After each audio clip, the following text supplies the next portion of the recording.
ඔයා හිතනවද ලොකු හීන දකින්න පුළුවන් සල්ලි තියෙන එහෙමත් නැත්නම් උපතින්ම සුපිරි මොලයක් තියෙන දක්ෂතාවයන් තියෙන සහජ දක්ෂතාවයන් තියෙන අයට විතරයි කියලා. එහෙම නෑ. ඔයා අද කොතන හිටියත් ඔයාගේ හීනේ මොකක් වුණත් ඒක හැබෑ කරගන්න ඔයාගේ මොලේ ඇතුළෙම හැංගිලා තියෙනවා සුපිරි බලයක්. ඒ ගැන තමයි අද අපි කතා කරන්න යන්නේ. මේකට කියන්නේ නියුරෝප්ලාස්ටිසිටි කියලා.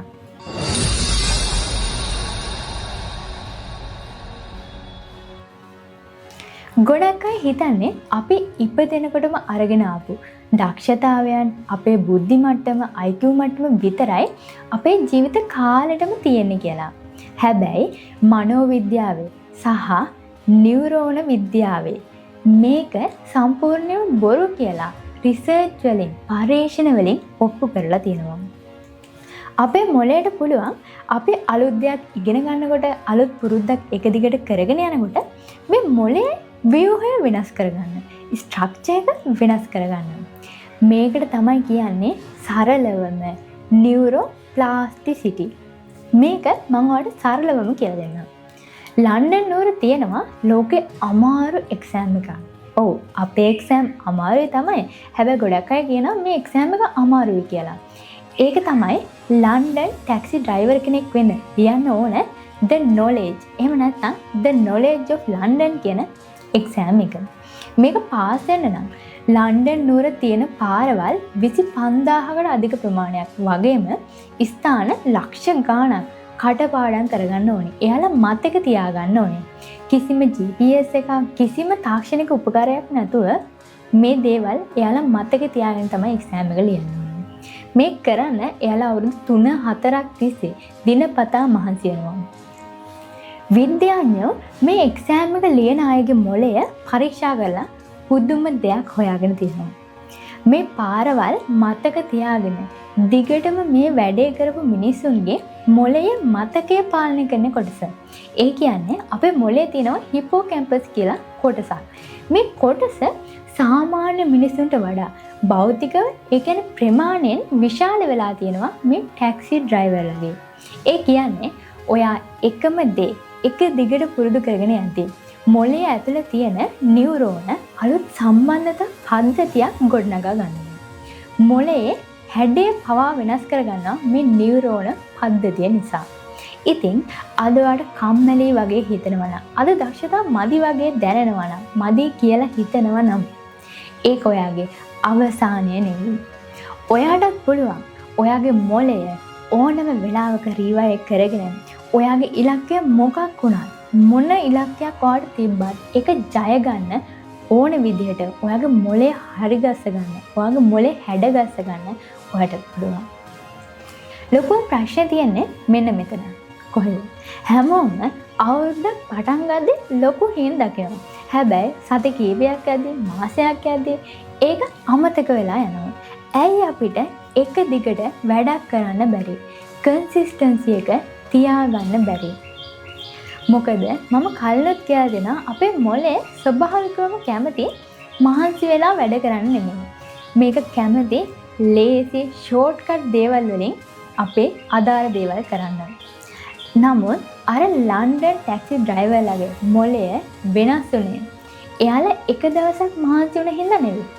අවුරුදු ගාණක් එක දිගට දිනපතාම කරපු පුහුණුව හින්දා.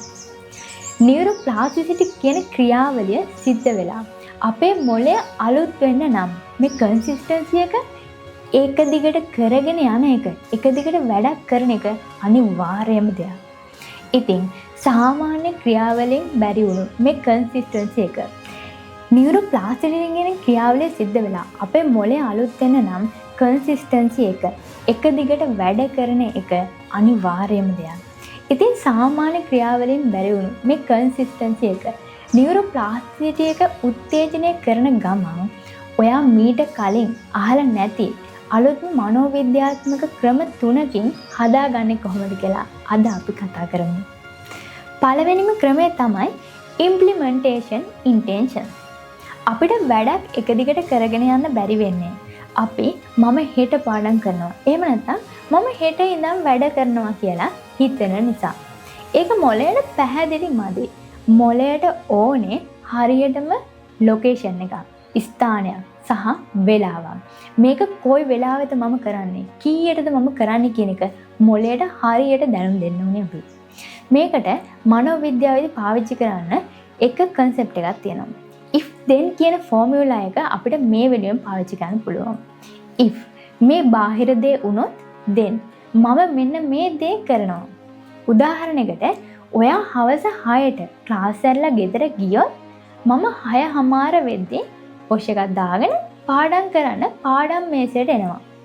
ඇවිල්ලා විනාඩි 30ක් අලුත් දෙයක්, අලුත් පාඩමක් මම පාඩම් කරනවා.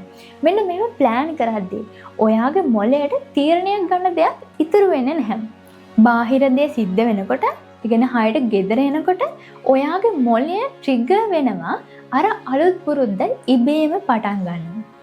මේකෙන් නියුරෝප්ලාස්ටිසිටි එකත් වේගවත් වෙනවා. මොකද අපේ මොළය හැම තිස්සෙම පැටර්න් අඳුර ගන්න සහ ඒවට හුරු වෙන්න උපතින්ම දක්ෂයි. ඉතින් ඔයාලා කරන හැම දෙයක්ම පැටර්න් එකක් විදිහට කරන්න උත්සාහ කරන්න. දෙවෙනි ක්‍රමය තමයි ටෙම්ප්ටේෂන් බන්ඩලින්. මොළේ නියුරෝන අලුතින් සම්බන්ධ වෙන්න. නියුරෝප්ලාස්ටිසිටි එක සිද්ධ වෙන්න නම් ලොකු ශක්තියක්, ලොකු එනර්ජි එකක් ඕනේ. ඉතින් අලුත් අමාරු වැඩක් එක දිගට කරන්න යනකොට මොළය ඒකට බාධාවක් එල්ල කරනවා. රෙසිස්ටන්ස් එකක් දානවා. ඒ කියන්නේ ඒක මග හරින්න උත්සාහ කරනවා. මේක ජය ගන්න පුළුවන් ඔයා දැනටමත් කරන්න ගොඩක් ආස මොළයට ඩෝපමින් ලැබෙන වැඩක් එක්ක. ඔයාගේ හීනයට අදාළ අර අමාරු වැඩේ එකට බන්ඩල් කරන්න. ඒ කියන්නේ එකට එකතු කරන්න. මේ විදිහට ඔයාට ලේසියෙන්ම ඔයා අකමැති දෙයක්, අමාරු දෙයක් කරන්න පුළුවන්. උදාහරණයකට ඔයා අහන්න ආස පොඩ්කාස්ට් එකක්, එහෙම නැත්නම් සින්දු ප්ලේලිස්ට් එකක් තියෙනවා නම් ඔයා තීරණය කරනවා මම මේ සින්දු ටික අහන්නේ මම මගේ අසයින්මන්ට් එක ලියන වෙලාවට විතරයි. එහෙම නැත්නම් මම මගේ ආසම කෝෆි එක බොන්නේ මම අද දවසේ අමාරුම පාඩම් වැඩේ කරන වෙලාවට විතරයි. මේ විදිහට හිතලා මොළය අර ආස වැඩේ එක අමාරු වැඩේ එකතු කරගත්තේ ඒක මොළයට වදයක් වගේ දැනෙන්නේ නැහැ. ඒක දැනෙන්නේ සතුටක් විදිහට.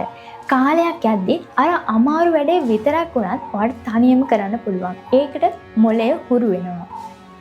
තුන්වෙනි ක්‍රමය තමයි mental contrasting. ගොඩක් මොටිවේෂනල් වීඩියෝ වල කියන්නේ ඔයාගේ හීනය ගැනම විතරක් හිතන්න කියලා. අනිත් දේවල් ගැන කිසි දෙයක් හිතන්න එපා කියලා. හැමදේම හොඳ විදිහට වෙනවා කියලා හිතන්න කියලා කියනවා. හැබැයි මනෝවිද්‍යාවට අනුව එහෙම ඒක විතරක්ම හීන ගැන විතරක්ම හිතන එකත් ටිකක් භයානකයි. මොකද දන්නවද?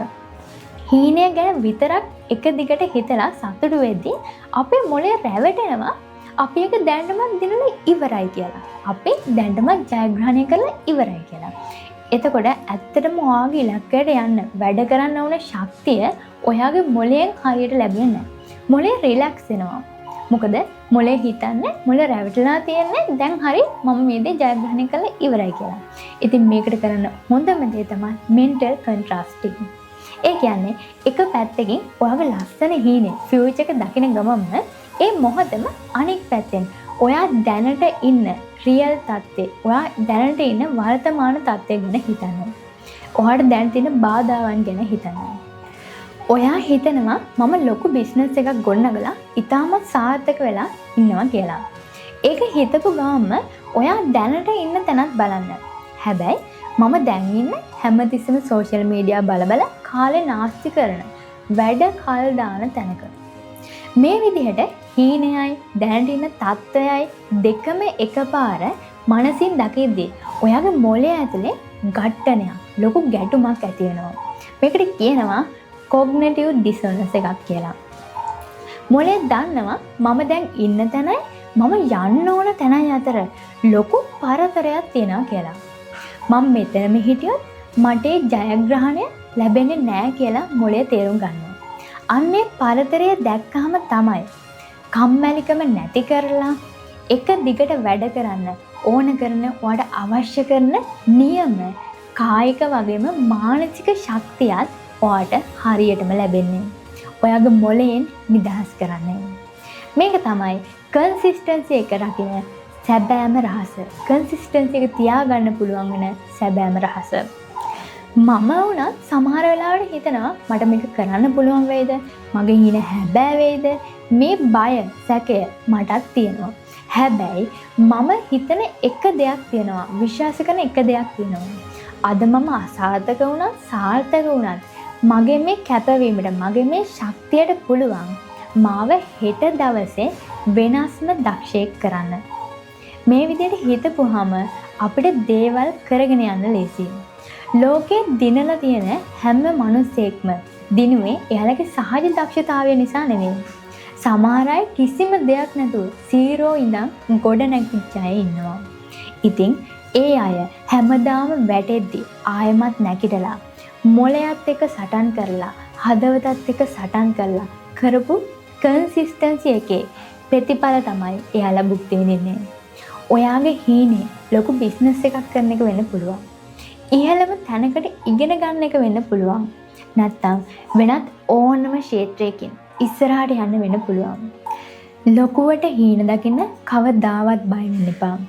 ඒ හීන හැබෑ කරගන්න ඕන කරන හැම මනෝවිද්‍යාත්මක ශක්තියක්ම, හැම ශක්තියක්ම ස්වභාව ධර්මයෙන් ඔයාට දැනටමත් දීලා තියෙන්නේ. ඔයාට තියෙන්නේ ඒ දේවල් ප්‍රයෝජනෙට අරගෙන ඔයාගේ ගමන යන එක. අද ඉඳන් මේ මනෝවිද්‍යාත්මකම් පාවිච්චි කරලා ඔයාගේ මොළය රීවයර් කරගන්න පටන් ගන්න.